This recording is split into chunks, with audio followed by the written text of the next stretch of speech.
Now, let us start JICA Ogata Research Institute Knowledge Forum Energy Crisis and Climate Change, turning the crisis into opportunity for energy transformation. My name is Maruyama from JICA Ogata Research Institute, who are serving as MC today. First, we'd like to invite Mr. Yoichi Mine, Executive Director of JICA Ogata Research Institute. Mr. Mine, could you please turn on your camera? Please, the floor is yours. Maruyama-san, thank you for introduction. I became Executive Director of JICA Ogata Research Institute since this April. Our Ogata Research Institute has been holding the Knowledge Forum since 2019, where many related people interested in the international development can frankly discuss with each other. And today's Knowledge Forum is about energy crisis and climate change. And with us today, Professor Kikkawa Takeo from International University of Japan, as well as Ms. Maiko Morishita, Finance Task Force, IGES. And this Knowledge Forum has about 250 participants today and the registration, and we can see a strong interest in this topic. Thank you everyone for joining us today. It goes without saying that the climate change has been affecting the world in various manners: loss of biodiversity, food shortage, health problems, poverty, and involuntary immigration, especially against the people in developing countries. And to contain the temperature increase within 1.5 degrees compared to pre-industrial levels, it is a urgent challenge and matter to reduce the GHG emissions and to enable carbon neutrality. When we see war was initiated against Ukraine, we see surge in energy prices internationally and unstable market situations, and we are seeing more and more increasing importance about energy security, and we are seeing some reversal movement against carbon neutrality, such as utilization of coal-fired thermal power generation. However, in the mid to long run, these surge in energy prices and unstable market may facilitate a shift toward renewable energy from fossil fuels to improve energy efficiency. We can have that possibility as well. Energy crisis and climate change pose a significant threat for human security, and this is a very important theme for JICA and JICA Ogata Research Institute, paying attention to every one of the individuals. So this is a very serious threat. Energy security and carbon neutrality, as I mentioned earlier, appear contradictory or mutually exclusive to each other, but is it really the case? How the international development cooperation and private sector can collaborate with each other? This is what we are trying to answer or think through. The Knowledge Forum today, we'd like to invite Professor Kikkawa, and he will be giving us a presentation, and also Ms. Morishita from IGES, as well as Mr. Ichiro Sato, Senior Fellow of our Institute, are going to have a discussion to deepen our understanding on this topic.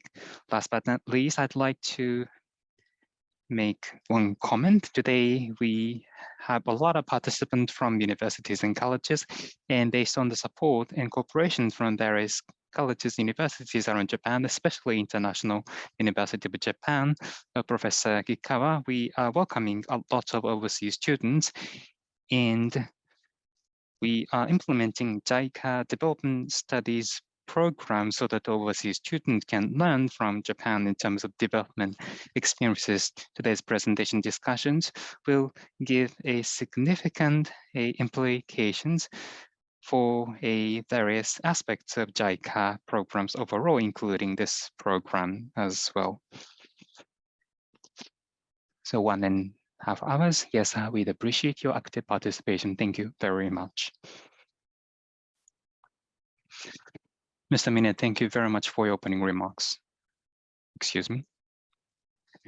Now we'd like to invite Professor Kikkawa Takeo from International University of Japan.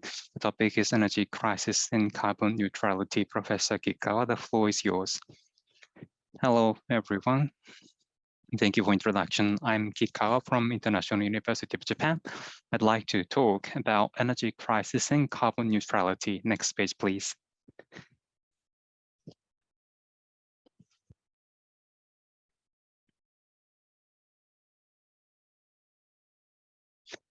The Japanese energy policy has been based on three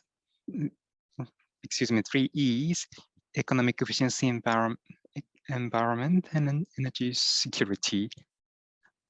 After the oil crisis, but after Fukushima accident, we've added safety in addition to three E's. So S plus three E's are the basics of Japanese energy policy. Next page, please. And at the moment, to achieve stable energy supply has been difficult challenges after Russia's invasion of Ukraine. This shows G7 impact after Russia's invasion of Ukraine. The dependence on Russian energy before the war. Japan, the data is of 2021, others 2020, and the data comes from Ministry of Economy, Trade and Industry. You can classify G7 countries in three. The North American countries, the US or Canada, they did not depend so much on Russia. On the other hand, European countries depended on Russia significantly, and Japan is in the middle, 4% for petroleum, natural gas 9%, and 11% coal.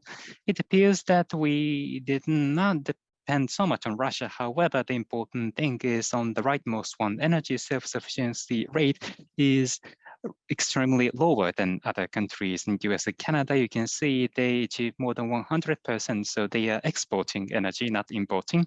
European countries, they are importing energy. However, they have not COA well, so the UK can achieve a higher number. And the nuclear power generation, France imports uranium, but they can utilize the uranium for a very long time. It's not the one-time spend a fossil fuels way, though they can utilize nuclear power generation.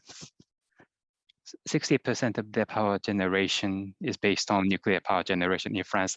And compared to Germany and Italy, Japan shows relatively lower performance. In Germany, still has a thermal power generation, but renewable energy dissemination makes a difference between Japan and Germany and Italy. In the case of Japan, in terms of energy mix, the renewable energy rate is 22%. On the other hand, Germany and Italy, they are more than 42% in terms of renewable energy utilization, so more than double. This difference is significant in terms of energy self-sufficiency. Excuse me. Next page, please. So how to cope with this crisis? For coals, it is easy to deal with because you can gain coals from various other places you can buy from other countries. For example, Australia, Indonesia are major exporters to Japan, but petroleum is a difficult one to find alternative with. We need to rely on Mid East countries. However, we are seeing a significant change in geopolitics, and for OPEC countries, to maintain the petroleum level higher is important for these countries. But from 10 years ago, the largest oil producing country has become the US, not Middle Eastern countries, based on shale gas. So OPEC countries reduce their share in the market. And they are trying to form a framework of OPEC plus framework. Plus means not OPEC, either the US, but cooperate with other countries. By doing so, they'd like to increase the market share in the crude oil to maintain a high level of crude oil prices. So roughly speaking, a Middle Eastern OPEC countries, the best partner would not be the US, but rather Russia. that is what we see in the Middle East. And this complicates the situation among surrounding petroleum. Saudi Arabia and Iran and Syria improved their situations under the influence of China. And this is the background of what's going on there. However, Middle East and other countries, of course, exporting oil and petroleum to Western countries so they can still cope with the situation, and the dependence on Russia relatively low. The significant problem lies around natural gas. This is different in Europe and Japan. Europe, they use pipeline, and from Russia, they gain natural gas, and they carry natural gas directly through pipeline. So PNG, pipeline natural gas, is the term. But after cutting off, they need to carry natural gas through the Atlantic Ocean. That means you need to reduce the temperature significantly to liquefy gas. So LNG is a form they need to import natural gas. However, in Europe, the LNG receiving bases are not so many in Europe, so they are now trying to create new bases, receiving terminals, and that is the problem they are suffering in Europe. And Japan has a totally different landscape. Japan is an island country. We had to import natural gas in a liquefied manner, and we have LNG receiving terminals, 30 or so.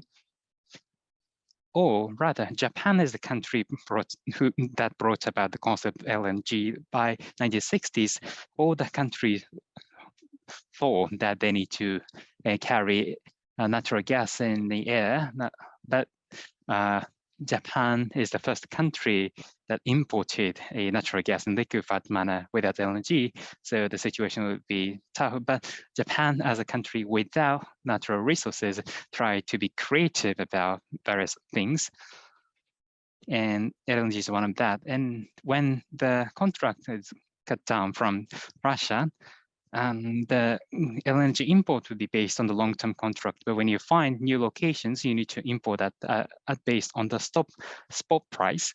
And when the natural gas is in short, the long-term price would be lower, but the spot price would be much higher under such circumstances. For example, natural gas spot price is 3 times or 5 times higher than the long-term market price. And Japan, in importing a LNG, the Alaska, Borneo, Malaysia, and Indonesia at the beginning of 1970s from developing countries around that time. So the investment for turning was promoted based on the long-term contract with these countries, about 20-year long-term contract for LNG import. Even when the demand is lower, Japan needs to keep paying for a long time. That is the conditions for LNG import. And Japan as a country introduced that kind of system in LNG import. That shows that long-term contract accounts for a larger portion of LNG procurement in Japan compared to Europe. And Europe has suffered a significant increase in energy prices based on LNG, but compared to that, the amount of energy price surge is relatively lower in Japan. This is due to long-term contract, but when you need to import a LNG based on a spot price, that would be totally different situation. And European countries have been importing LNG from Russia, but they need to change, and they need to go to a LNG exporting countries that would make competition for LNG more harsh, and that resulted in a higher fiscal deficit for Japan last year due to the competition, and also the 4.5 million tons have been imported from Qatar. However, that became zero, and LNG are going to Germany and China instead of Japan at the moment. And in that way, Ukraine, the war in the Ukraine is affecting Japan. Next page, please. And I'd like to talk about the situation of various types of data. And fossil fuels have been defined as some additional due to the war in Ukraine. But I think one of the important thing is one of the largest implications we can learn from Ukraine crisis is that we need to increase energy self-sufficiency in Japan, and to do so, we need to increase the amount of a domestically generated energy, that is renewable energy and nuclear power generation.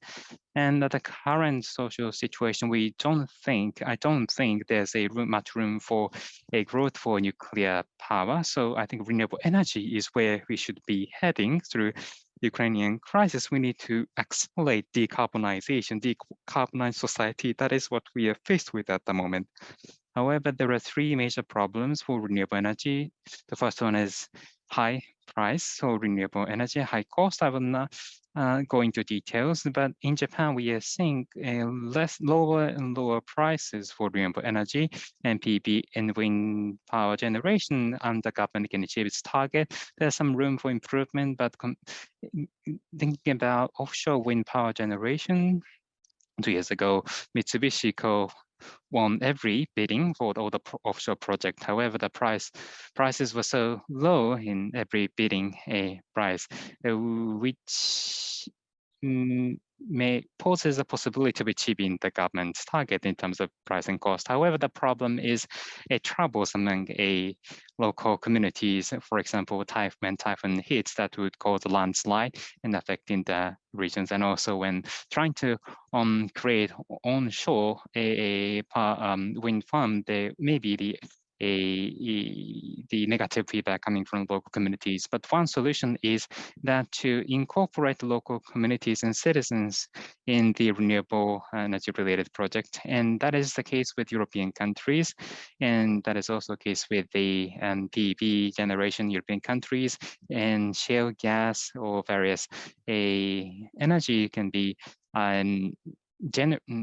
obtained based on the agreement with the local communities. And what is important is this would enable close communication, the information sharing with local community, and local citizen community knows best about the situation in each local communities.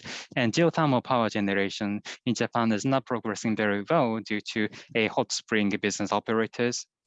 But there's now a significant negative impact coming from geothermal power generation utilization. However, when you closely communicate with each other, local community or stakeholders, you can leverage geothermal energy power generation, and more significantly leveraging the understanding of local communities. But the third problem is that it takes a significant amount of time. The lead time would be 8 years or so. So you cannot make it by 2030 based on the timeline for renewable energy exploitation. So you need to think about various other possibilities as well. And another one I'd like to touch on is that nuclear power generation.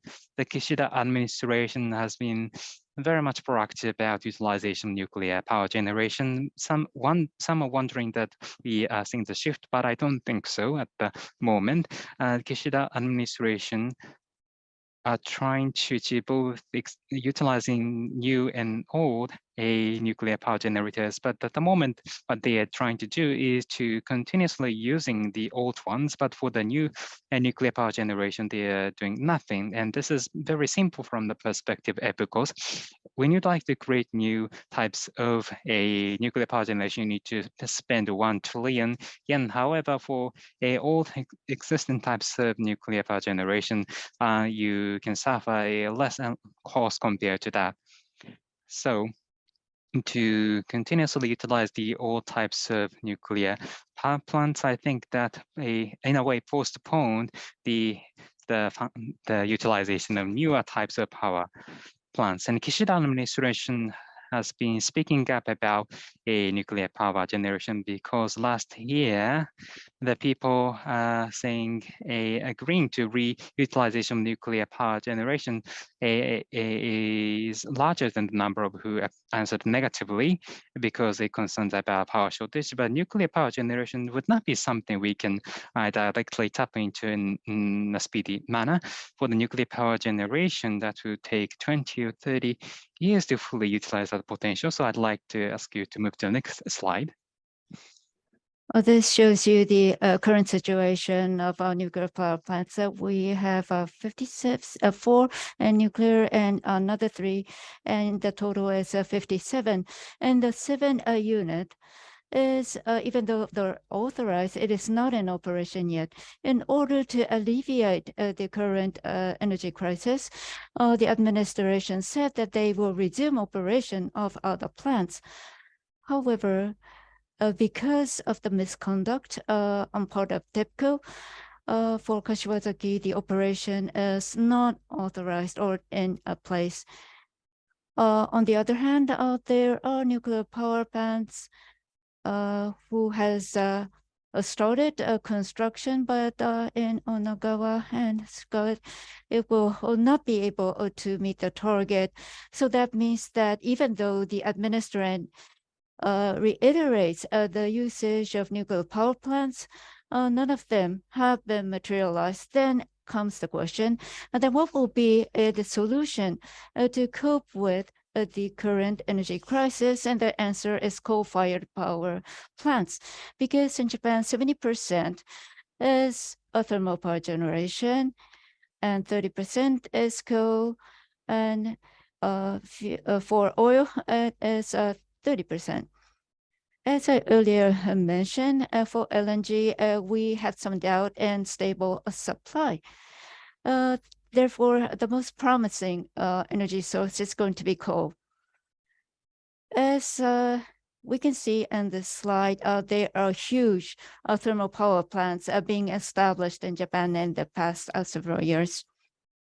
In this perspective, we, the Japanese citizens, need to be grateful to the coal-fired power plants. But on the other hand, the more we become dependent, and if we use coal burning, we are still using coal, which emits a large amount of CO2 compared to LNG.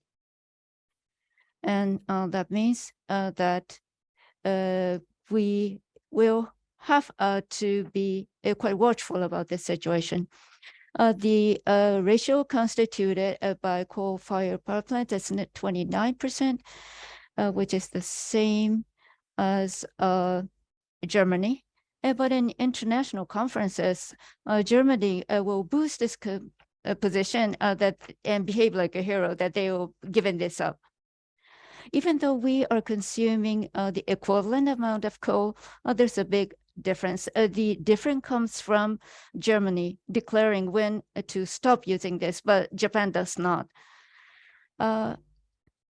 The Green Party insists that they will give up by 2030, but now there was an administrative change, and now they're not in power. And my understanding that they will continue until 2040, but that will not cause direct damages. On the part of Japan, we have not declared when we will stop using coal-fired power plants, even though this can affect the attitude of developing countries. They are saying that the administration is now insisting that they will use ammonia instead of coal. And Japan is the only country which declares this without clarifying when will be the deadline. JERA, which is the biggest coal-fired power plant company, is insisting that they will be insisting to 60% by 2030. And this will be the ratio constituted by ammonia.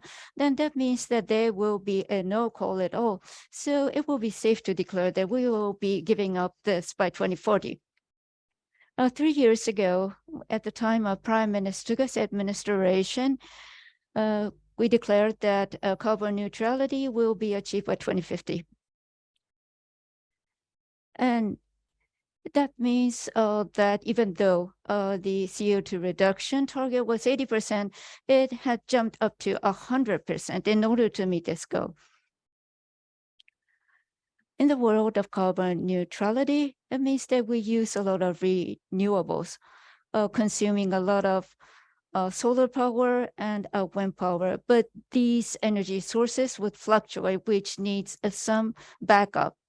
Then comes the necessity of storage batteries, but it has a question. Rare earth and rare metal is mainly supplied by China, which is not realistic possible under the current situation.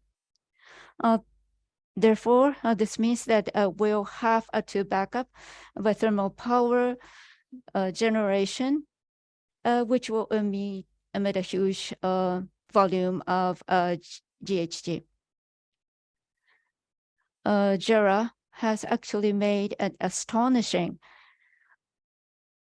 announcement. They said that they will continue to use thermal power generation, but they will not emit CO2 until 2050.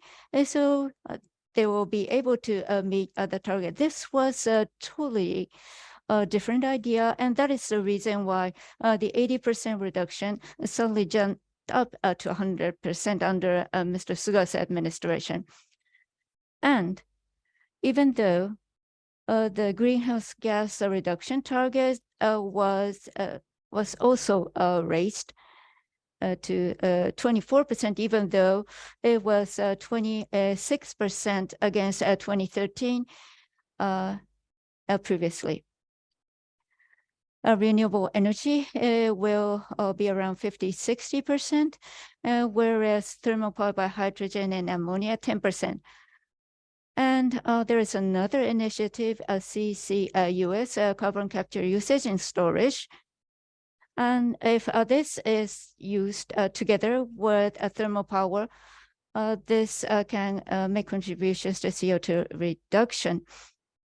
The government has declared that nuclear power will constitute around 10% in the year 2030.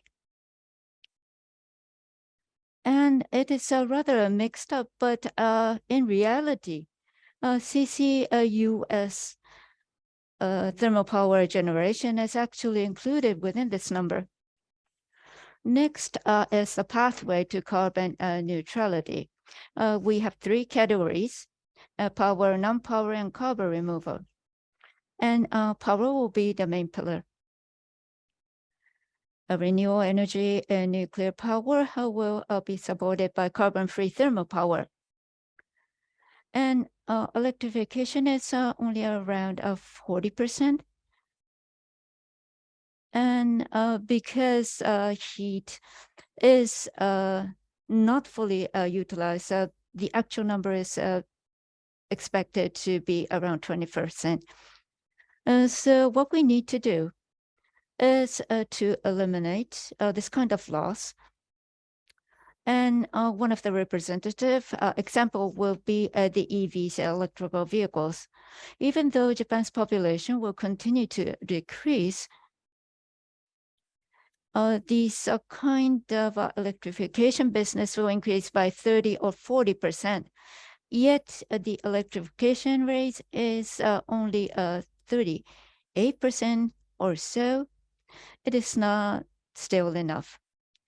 Even though biomass is also listed here, what really matters will be hydrogen in the future. But it has some negative aspects. We will need a large, a lengthy time for charging, which means they will not be suitable for large vehicles, although it can be applied for passenger vehicles. E-fuel, which is a synthetic fuel from hydrogen, and also e-gas, which is methanation, is another promising energy source. But even though these kind of initiatives are taken, hydrogen will still be the core. There are other initiatives, carbon removal, which will be tree planting and ducks. Now, the Japan's needs government is now putting this into more specific forms, which is the green transformation. It will subsidize through GX bonds, which is amount worth of 20 trillion. And together with the private investment, it's going to be 150 trillion. And METI has now have published the breakdown of the 150 trillion, automobile 34 trillion, renewables 28 trillion. And the third one is quite interesting because the third one is housing and buildings, which is focused on applying insulation materials and energy conservation. It is 14 trillion yen, digital investment, decarbonization, 12 trillion, next generation networks, grid and coordination, 11 trillion yen, followed by hydrogen, ammonia, and storage batteries. And what is really interesting is nuclear power, which constitutes the lowest proportion, only 1 trillion yen. Even though the government insists that it's going to utilize nuclear energy, it is likely that it's not going to make much progress, as shown by this number. The largest number would be the high cost. In order to increase 1 kilowatt hour energy, this shows you the cost. And first is the reference case. Number 2 is 100% renewable. Number 3 is cost-reduced renewables. 4 is utilization of nuclear power. 5 is hydrogen ammonia cost reduction. 6 is CCUS. And number 7 is cost sharing. Please focus on the figure shown in the right-hand side. As you can see, the cost is going to be extensively large compared to the current cost. This shows that cost is going to be the biggest issue. This leads to the conclusion that cost reduction is the biggest challenge, and there are only 2 ways to materialize this. Innovation, of course, is very important. It's something that we need to carry out. However, as Schumpeter, who is called the god of innovation, said that what we can imagine under the status quo is not actually innovation. Therefore, this means that incorporating innovation in our future plans does not make sense. The second feasible way will be the thorough utilization of existing infrastructure. As I have explained about the Japanese pathway to carbon neutrality, there's one thing that we can be proud of, that is usage of ammonia. The essence is that we will fully utilize coal-fired power plants. Mainly, it is the developing countries that are emitting a huge volume of CO2. If we ask them to stop using coal, they will be at a loss. So rather, we should insist that you can continue to do this. But on the other hand, they should shift the energy source that they will be using. And JICA, I believe, is already making contributions to implement this goal. This is, in a way, the course that we can save the world towards the future. With this, I would like to end my presentation. Thank you very much. Thank you very much for your presentation, Professor Kikkawa. Now we'd like to move to the panel discussion. Professor Kikkawa, who gave us the keynote speech, as well as Ms. Maiko Morishita, Program Manager, Finance Task Force, IGES, as well as Japan Program Manager, Climate Bonds Initiative. They are the panelists for the panel discussion, and also Mr. Sato, Senior Fellow of our Research Institute, will be joining as another panelist. The moderator will be Executive Director Ms. Mine Yoichi. Now, Ms. Morishita, Mr. Mine, Mr. Sato, please turn on your camera. Mr. Mine, please. Yes, Professor Kikkawa, thank you very much for your inspiring presentation. You covered lessons from a Ukraine crisis. We need to increase a self-sufficiency of energy, starting with the coal. But in increasing the renewable energy, we need to focus on the reality, not just idealism. We need to achieve carbon neutrality based on innovation and utilization of existing technology to find the way forward. It is so inspiring and exciting, and you've touched on the practical matters based on the current market. Thank you very much for your sharing of your thoughts. Now, a panelist from IGES, Ms. Morishita, as well as Mr. Sato from Ogata Research Institute. I'd like to ask each of you to pose some discussion topics and ask him questions, and I'd like to discuss with each other. That's how we'd like to proceed. Now, first I'd like to ask Ms. Morishita.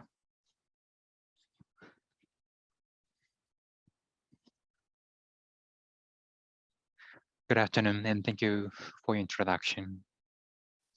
My name is Maiko Morishita from IGES, as well as Climate Bonds Initiative. Thank you for having me today. From my side, on energy transition, I'd like to touch on the private funding, the mobilization of private money to accelerate energy transition. That's how I'd like to ask you a question, Professor Kikkawa. Energy transition and climate change and countermeasures actions require mobilization of private money, private fund. The importance has been pointed out. And to take countermeasures against climate change, economic activities or assets, clean investment, and this necessity for these items is on the increase. But we need to think about what it means to be green. We need to clearly define that concept. For example, starting in the EU, we are seeing such activities, taxonomy, a classification, or in a way, the catalog of green concept. We are seeing such movement across the globe. But on the other hand, green, free, clean assets, as well as they providing funding to these items would not be sufficient. We need to focus on so-called brown companies, hard to abate industry and sectors. They indispensable for our lives, steel, energy, maybe. So these companies and sectors, we need to consider how we can achieve net zero as the world and society overall.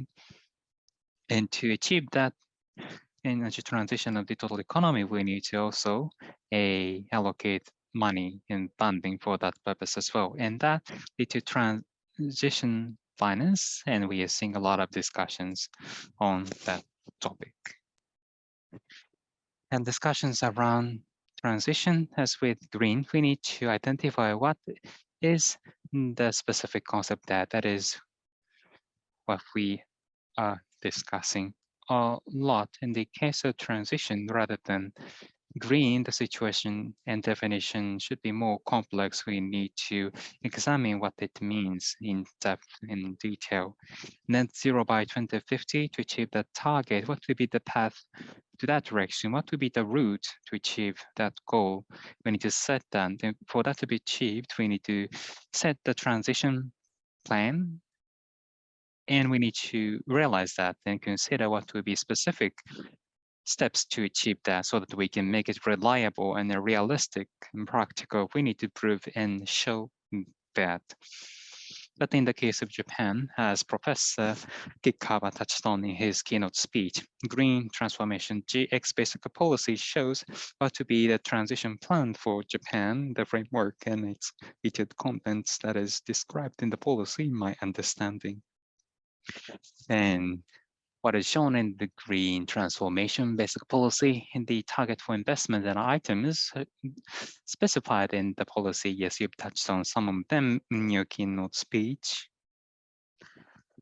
By 2050, Japan would like to achieve zero, but there may be some differences in perspectives. There still some room for a further debates or some discussions. One of which is coal-fired thermal power generation, as well as ammonia co-firing, or with regard to gas, the new additional or new investment, and how we are to what we are to do with the nuclear power stations in the future. These items are typical examples. As we saw in the G7 related discussions, that this kind of topics and discussions may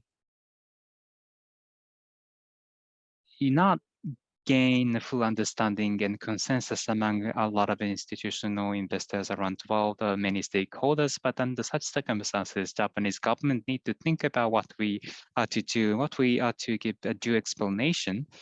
So that is the one question I'd like to ask. And also, in addition to the Japanese transition plan, what it's shown in the GX transition basic policy, the details haven't been specified at the moment. However, there are some expected or forecasted investment items or targets to invest in. And what would be the priority we need to spend money into? If you have any priority of items we need to make investment in the list, I'd appreciate your input on that. Morishita-san, thank you very much for your question raising topic. You talked about transition finance. It appears that shift from a protectionism to free trade. I think there are mixed policies implemented in a similar manner. And Professor Kikkawa is also work for a government-related committees as well. So how the Japanese government can persuade the world, including give due explanation as well. So I think that is a point Professor Kikkawa can cover. I think I'd like to ask Mr. Sato to give his perspective and question as well. Now I'd like to ask Kikkawa to answer together. So Sato-san, please. Thank you very much. I am Sato, focusing on earth environment. I'm from JICA Ogata Research Institute. The issue that I would like to raise is the type of support Japan can offer to developing countries to establish a distributed energy system. As Dr. Kikkawa had mentioned in his presentation, after the Russia's invasion of Ukraine, the risks of energy dependence on further countries were highlighted. And Japan has also, based on the assumption that cheap fossil fuels can be procured on the international market as when and whenever needed, had built the current supply system. But by utilizing in the best possible way, we are able to increase energy self-sufficiency. And this was that point that I could reconfirm through your presentation. Renewable energy sources is in fact dispersed in various local regions. Therefore, it is quite effective in terms of the local self-sufficiency, and that leads to better energy security as well as countermeasures against climate change. This will also make contributions to the local economy, creating employment opportunities.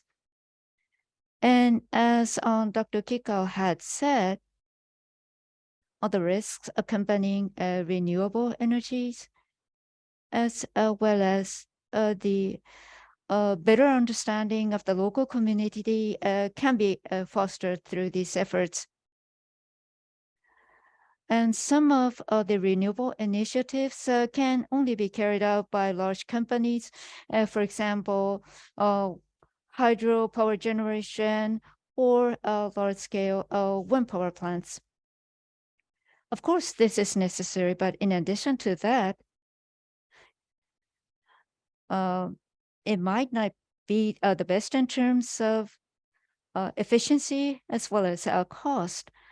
By utilizing the local economy, local assets and employment, and creating an energy supply network as such is worth studying, also including the added values that will be created. This is actually carried out in Japan. That is my understanding. We have an idea called circular and ecological economy. This was actually described in the 5th Basic Environment Plan. This means that a distributed energy system will be created in each region, and at the same time, they will complement each other by supporting the neighboring communities. So this is the basis of the renewables. For example, in Tokyo and Osaka or other large metropolitan areas, they can create a more centralized system, but rather these kind of system created in the local regions can make contributions to returning the benefit to the local regions. And in addition to that, the renewables will be created utilizing the local assets as well as the human resources. In the background, there is the fact that the power generation retail market was liberalized. In fact, many municipalities and local companies have made investments to establish new local electricity entities, but not all of them have succeeded.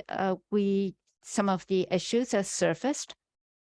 However, by sharing this experience and know-how that we have accumulated, I believe that we will be able to make contributions to create distributed energy systems in the developing countries. So my question is, what kind of technologies, experience, and know-how from Japan will be useful for the developing countries? Thank you very much.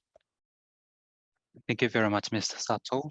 And I think Morishita-san talked about a time and transition, and then Sato-san has talked about space and distribution of energy resource. I think is two excellent questions and topics, especially a JICA in the field of international cooperation. We are working very hard, and the climate change and energy security are the topics we hear a lot. So to involve developing countries, how we can utilize Japanese technologies is what you touched on.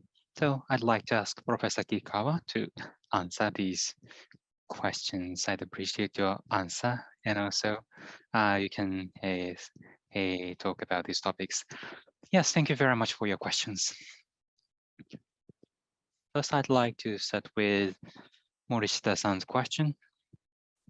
It is true, with regard to transition, Japan has some plans and policy that might not have gotten agreement to consent from the global society. Typical one is ammonia or synthetic methane, e-methane or e-fuels.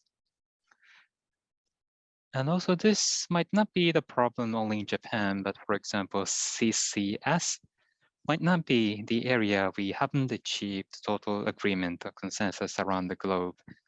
And also some asked in the question that biomass out of renewable energy, when you use them, that would emit CO2, even in the case of biomass, because in the process of power generation, it absorbs and emits CO2. So there may be some questions as well. There are a lot of discussions or debates to be conducted in terms of transition, but in my understanding, starting with ammonia, why it is bashed so much? Because it appears that we are trying to extend the use of coal-fired power generation, but by clarifying what will be the due date for us to quit coal-fired power generation, I think the situation will change.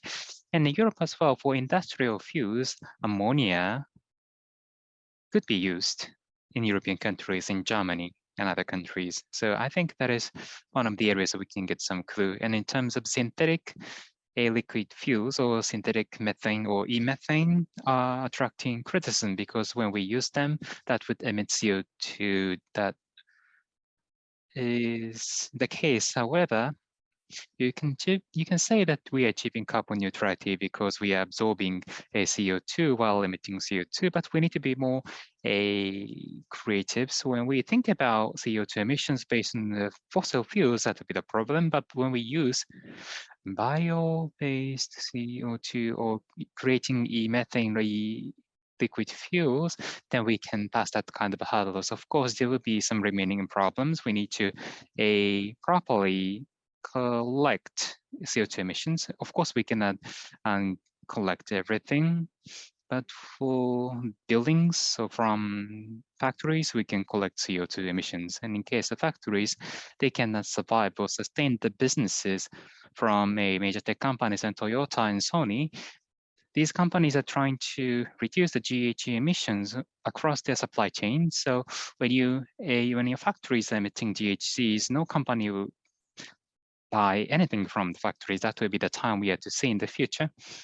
So you need to achieve the circular CO2 emission-free supply chain in the future. And one thing is I'd like to touch on is that we need to think about the system to prevent the CO2 emissions overall. And also I'd like to touch on the distributed energy resource. So what Mr. Sato talked about, this is so informative based on the framework of Mr. Sato to create distributed power system in Japan and to export that to developing countries to Japan, outside Japan. But I think the flow may be reversed. There's a deep flow, leapfrog phenomenon can occur in this domain as well.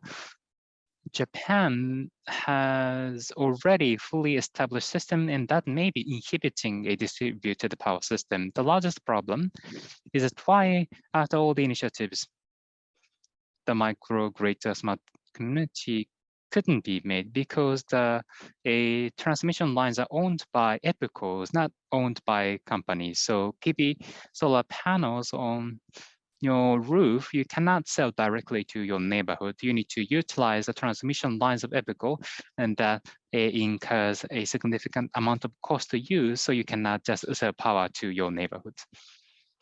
Transmission lines are built by EPCOs in Japan, so that is one of the hurdles we suffer in regulations, but that is not the case with developing countries.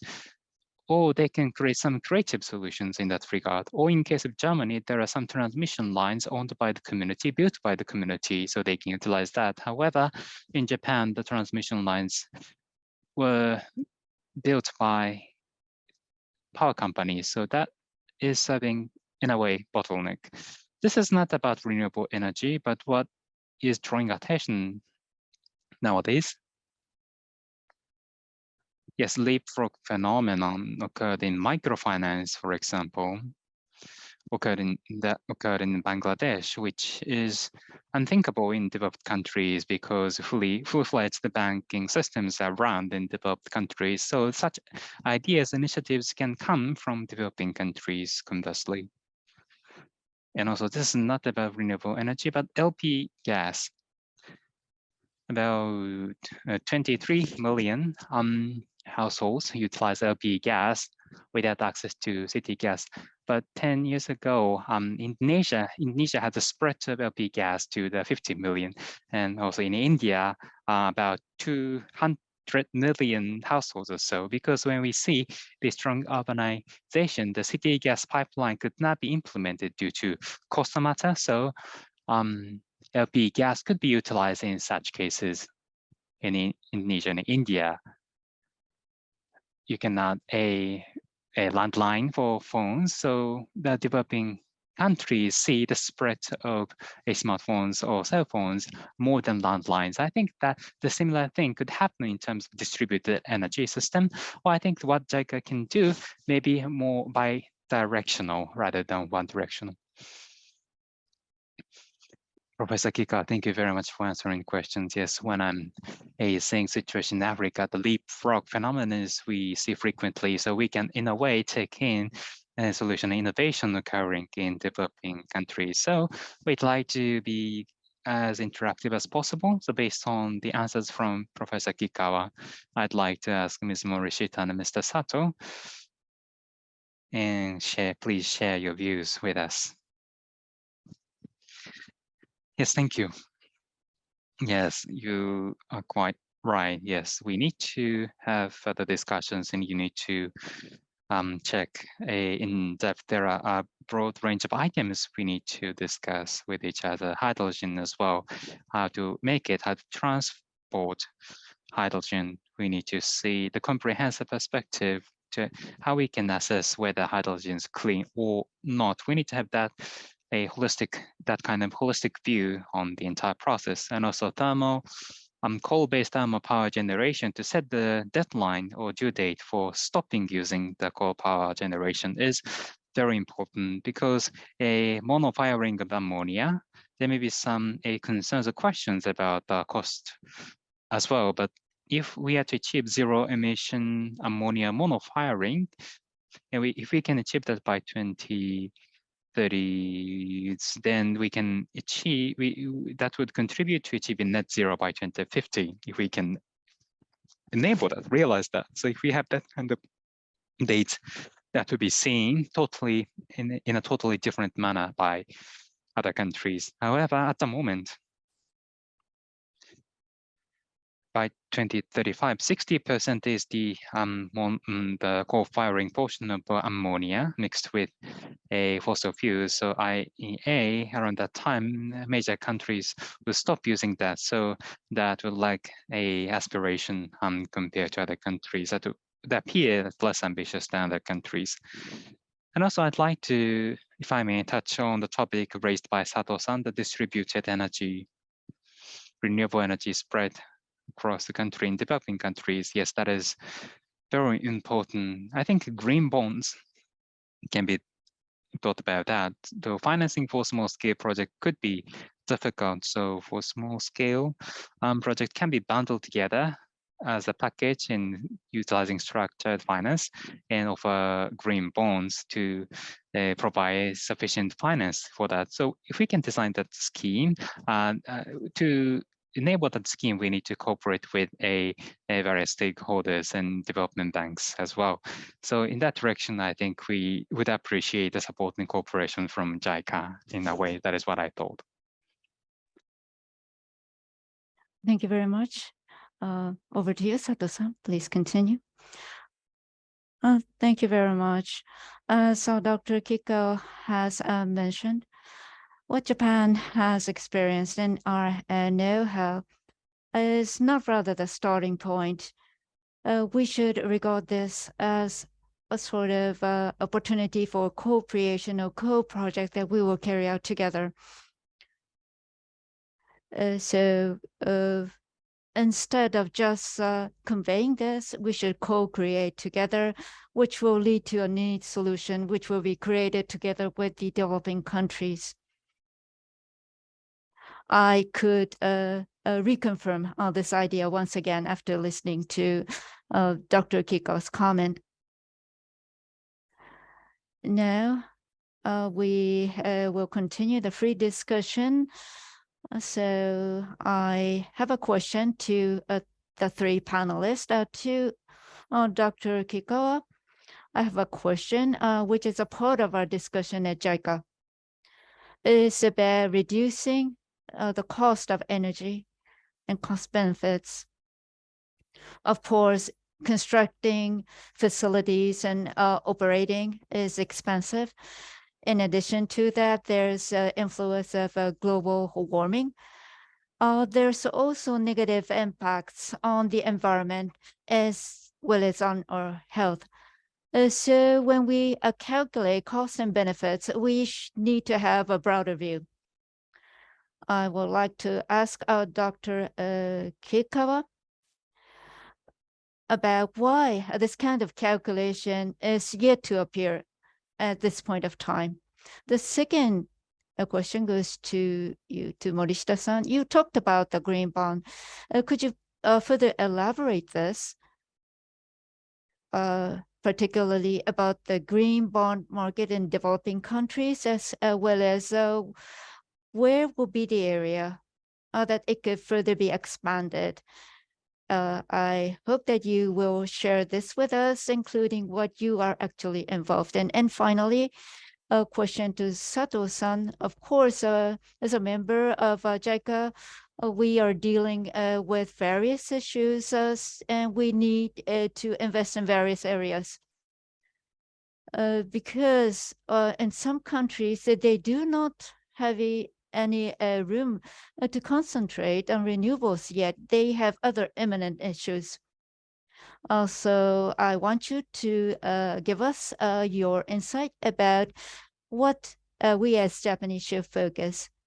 Dr. Kikkawa, would you please start? You can talk about other issues as well. The calculation of damages to our health, maybe this is something that we have done in the past. It can go back to the volume of CO2 emitted by the companies.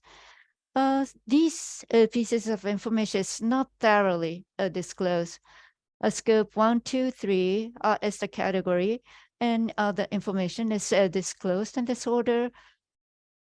How that you have used the energy and emitted during production, but there's another aspect to calculate the CO2 emissions during the process of the product being used. Of course, fuel will be incorporated in phase 1. But we should also look at the amount of energy and resources involved in creating the raw materials in the first place. In Japan, sorry to say, we have only a vague plan. We only say 20 trillion. We only just say that we will impose a carbon price for certain phases.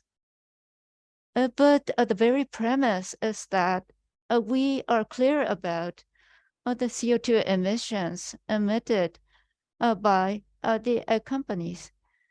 But on the other hand, there are the absorption of CO2 emissions.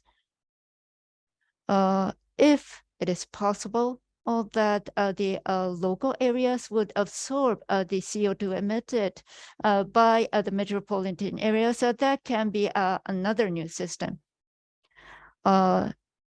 Obviously, we need a system to visualize this kind of emission volume and system. Thank you very much. Quantification will be the first step. Over to you, Morishita-san. Thank you very much for your question. A green bond, or should I say, the labels, including green and other bonds, the amenity bonds. When I look at the global rates, it is around 800 billion in terms of size. And in 2021, it was around 1.2 trillion. So the rough understanding that it will be around 1 trillion in terms of size. When we look at the bond market, when we talk about the bonds, it is indeed growing significantly, but for green bond, it is around 3.3%, which is a relatively small number. The labeled bond market, especially when we look at the emerging markets, 23% is the ratio that they constitute. And predominantly, it is actually China. Outside of China, the ratio will be around 5%. And the conclusion is predominantly, it is issued in the developed nations. In terms of the nations, Brazil and Chile and Mexico is following the top 10 nations, which means that the top 3 is constituted by Latin American countries, and Asia from Indonesia, Turkey, and Thailand will follow the list. In short, it is the Mid and South America countries and the Asian countries. These are the relatively big markets in terms of the bond market. The characteristic of the issuers are, we can say the same thing about Latin America and the Asian countries. Maybe it's similar to Indonesia. The sovereign bonds is relatively high from the government. And next, about the purpose of the usage. It's mainly energy or transportation and buildings. These are the top 3 basic purposes that these types of bonds is issued for in Asia. By far, energy comes to the top in terms of purpose. So in summary, basically, the side is not big enough, but in Asia and Latin America, centering on the bond issued by the governments,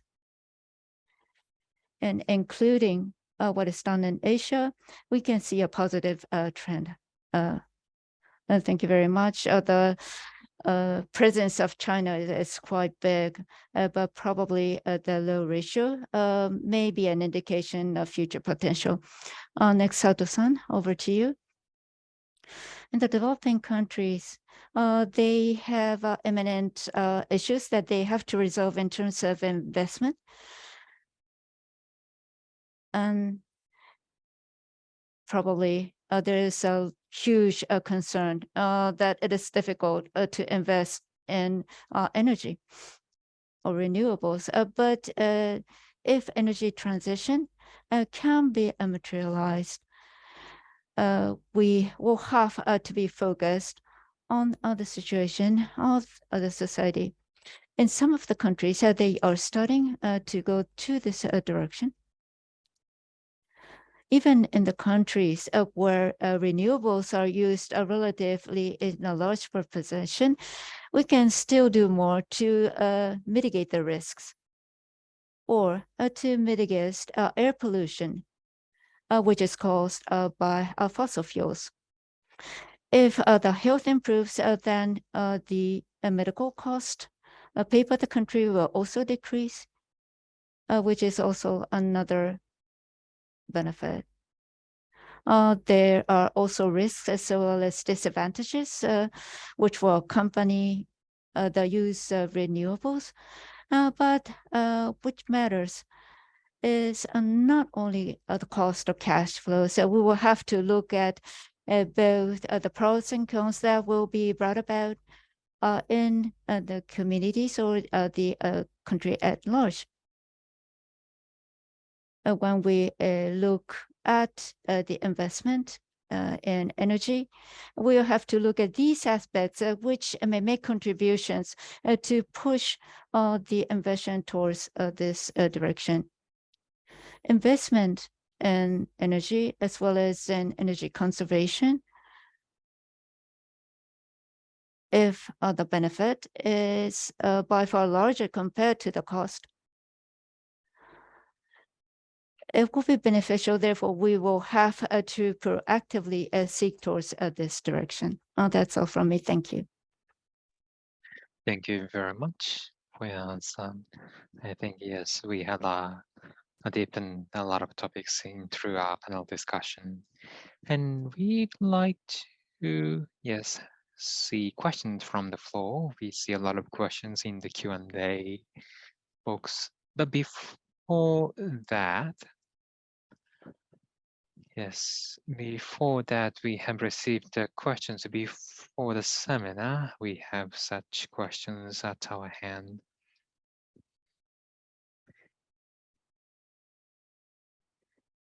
If I may, I'd like to ask this question. The question, yes, is related to every one of you. The EVs are promoted to take countermeasures against the climate change, but that might not be favorable because we need to consume power. But the person has concerns about a nuclear power, but renewable energy needs to damage the mountains, or there may be a potential impact from the nature destruction, and also wind power generation is not the panacea. So renewable energy would not be the silver bullet. So this is a question with some criticism. I think this relates to every one of you. So on this point, could you share your views or comments? Yes, and anybody can go first.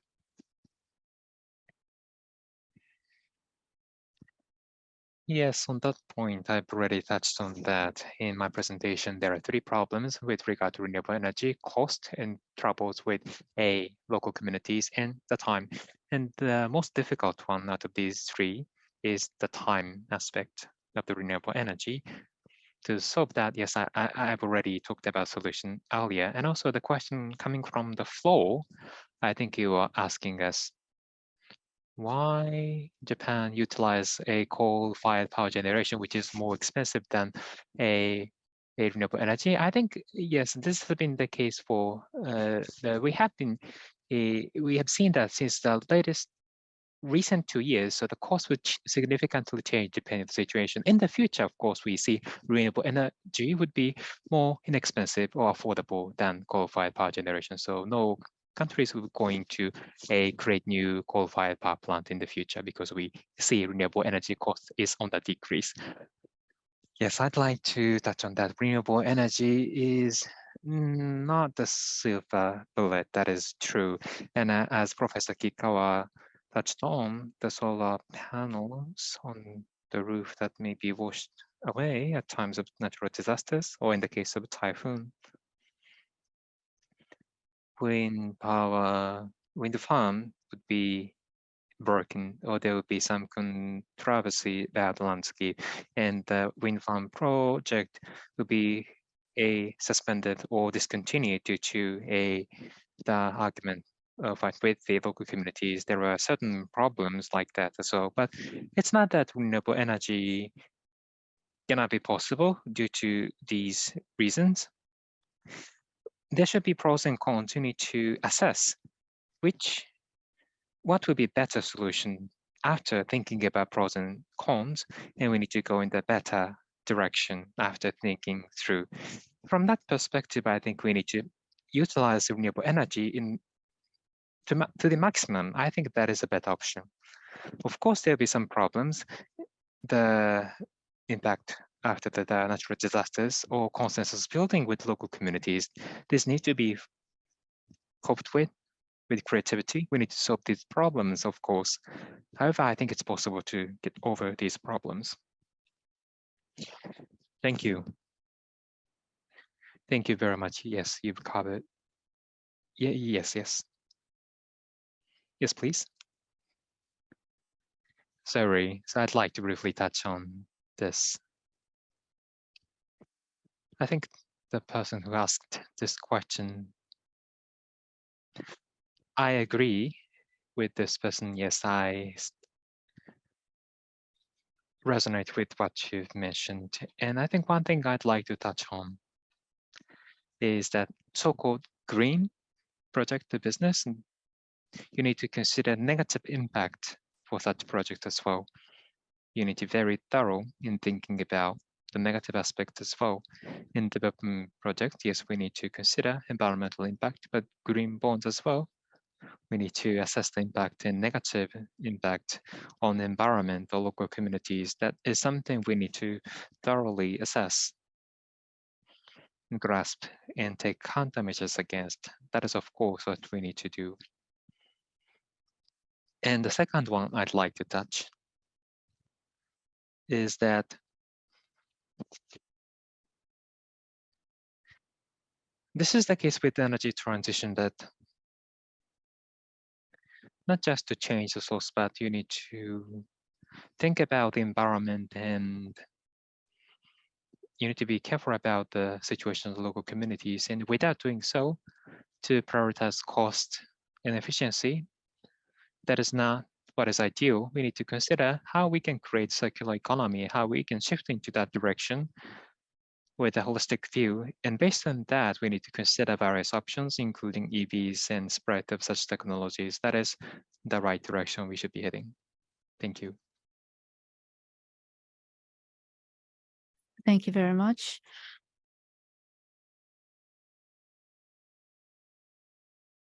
And I believe that there are many questions asked from the audience, and I am able to see many of them by scrolling down.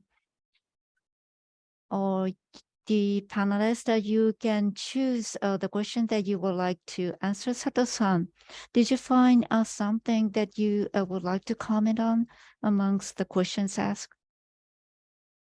Actually, this is one of the questions that I wanted to ask Dr. Kikkawa. It's about hydrogen and ammonia. Or the existing infrastructure, such as LNG, LNG and city gas, the pipelines and conduits are already there, and you can just fully utilize them for the time being. However, regarding hydrogen and ammonia, I do not think that we were able to self-supply these energy sources. That means that we'll have to cooperate with other countries or import these energy sources. What kind of countries will be candidate countries to work with us? Or if there are any green ammonia or hydrogen, which originates from renewables,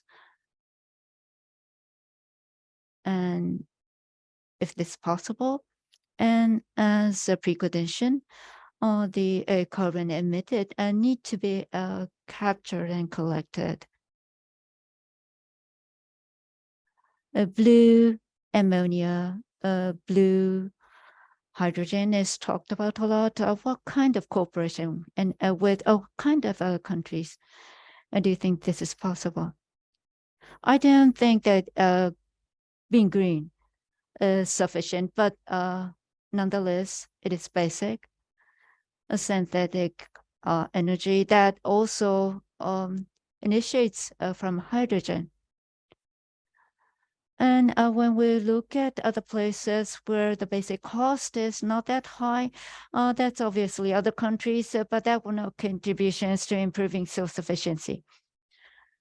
But the bottom line is that we will be use renewables, putting the natural disaster problem aside for the time being. Of course, we want to use blue hydrogen and ammonia. That means that the carbon emitted will be captured. Canada and UAE, Australia are amongst the country in the list that is capable of providing this kind of material. So those can be the candidate countries that we can work with. The bilateral credit is mainly what we offer to developing countries from Japan in order to improve the environment. But the countries that I just mentioned are not developing countries. So we need rules for counting or measuring the CO2 emissions. We need to establish this kind of rules with these countries because we do not have those kind of mechanism. And even though I think that these countries will be the candidates, you just mentioned about the developing countries versus developed countries in terms of international cooperation. So that can be applied in general for all the matters related to international cooperation. Yes, we have a lot of questions. And also there's some question about the feedback from the Japanese youth and what do you think about the opinions and activities coming from the Japanese younger generation, or the question about hydrogen to facilitate power generation in overseas countries, and we can import hydrogen into Japan, yes. As well as if we are to see climate change, Tokyo and Japan will be immersed under the sea. Yes, in the sense of a crisis. As well as, yes, create a distribution system improvement would be necessary in Japan, or Toyota's a commitment to hybrid, and they may lose the market share in the automotive industry. What would happen? What would be the economic risk? And also based on the development cooperation charter and update on the exchange, and there may be double count or some of the miscounting as the being criticized, or ammonia emissions to the air. And also, yes, some of the questions have been already answered, how we are to establish supply system of the ammonia. Yes, we've covered a broad range of topics, but I think, yes, we are reaching the end of today's seminar. So if you can cover these topics, and I'd like to ask each one of you to give some closing remark to or 3 minutes per each, if it's okay. And I think Professor Kikkawa can go the last. I'd like to ask Mr. Sato and then Ms. Morishita and then Professor Kikkawa. Please talk about these topics as well as closing remarks. Yes, thank you. What I'd like to highlight is something I've already said earlier. When we think about energy transition, we need to have more wider perspective, wider view, not just energy industry. There are various social advantages, pros, needs to be considered in the holistic view. That is one thing I'd like to highlight. And also, in today's forum, the largest finding I've gained is what Professor Kikkawa touched on earlier. This is not something Japan can provide something to developing countries, but this is something we can co-create together with developing countries. This is an important mindset and that resonates with me. So this is the most significant takeaway I'd like to cherish today. Thank you. Morishita-san, please. There were a variety of questions, so it's really hard to touch upon all of them. So my comment might be not that clear, but I would like to point out two matters. Firstly, is about Japan's energy transition. Especially in the case of Japan, the transition is government initiated. And we have to work involving both public and private, supported by finance. And I think that we are a leading country in terms of this integrated initiative. Some of my colleagues in the UK would have commented that they harbor great expectations towards Japan in the future. Achieving a net zero in 2050, we need to have a clear plan so that we are able to realize this. And from this perspective, we need a clear plan. However, I still believe that there's still room to make our approach better.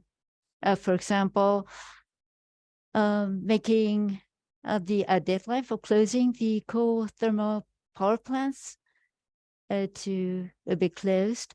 These kind of matters will be necessary for us. The next point is about the finance through green bonds, especially because we are talking here at JICA.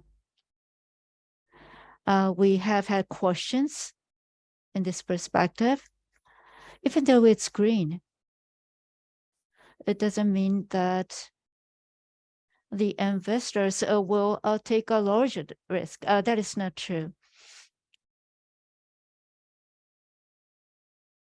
So even before a green bond became a big issue, in order to supply sufficient funds to the developing countries, it has been pointed out that there still is a gap, and this had relatively been unchanged to this date. So this implies that we need a mechanism to cope with this problem.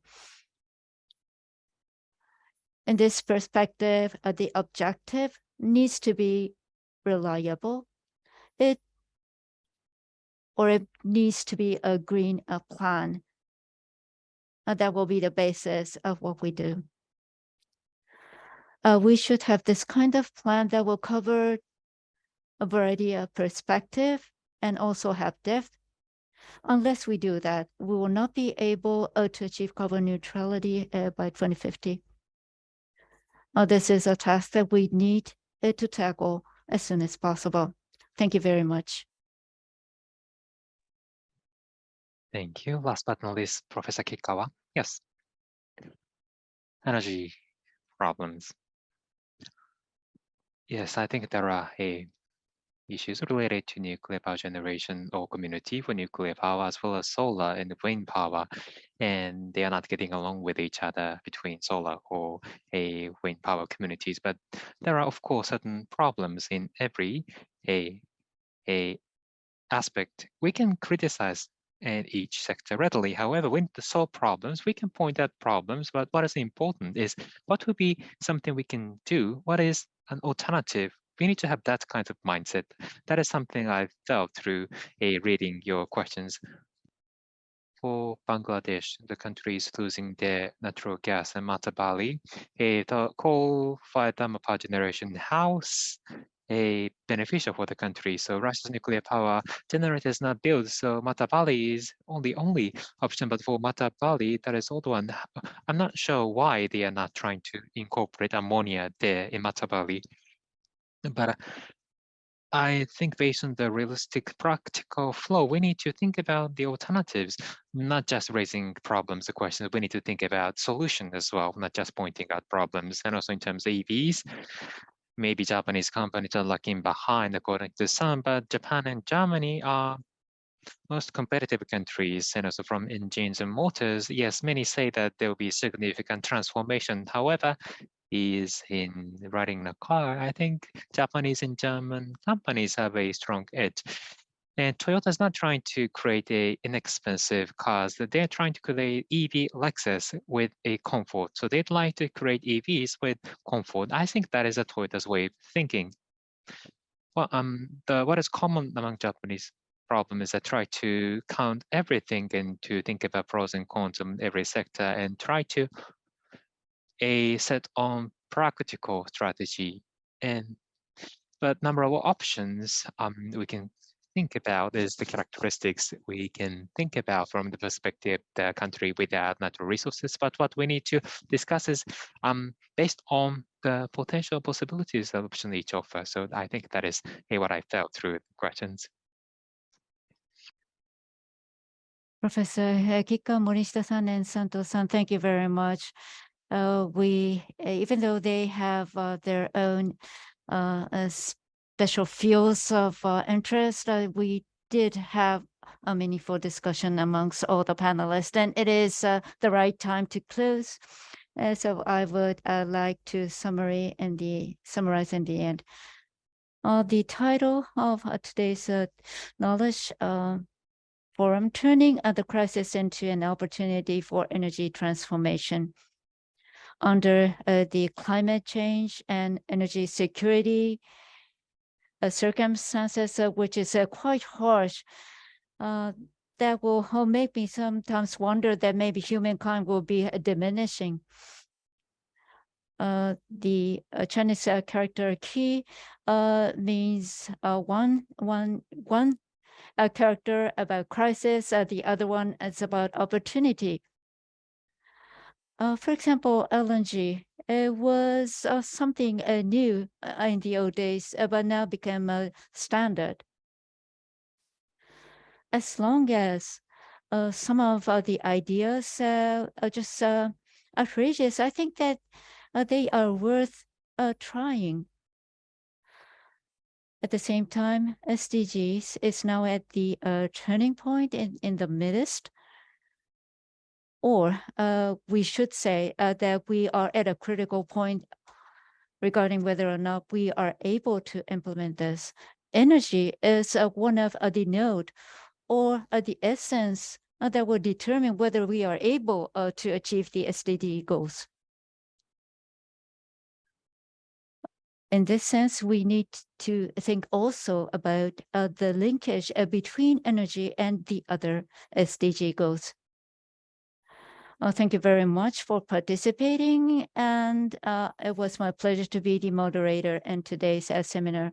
Once again, I would like to extend my hearty thanks to all the panelists. And I will like to pass the microphone to Mariyama-san. Thank you very much, Mine-san. Thank you very much again for the panelists for the active and interesting discussion.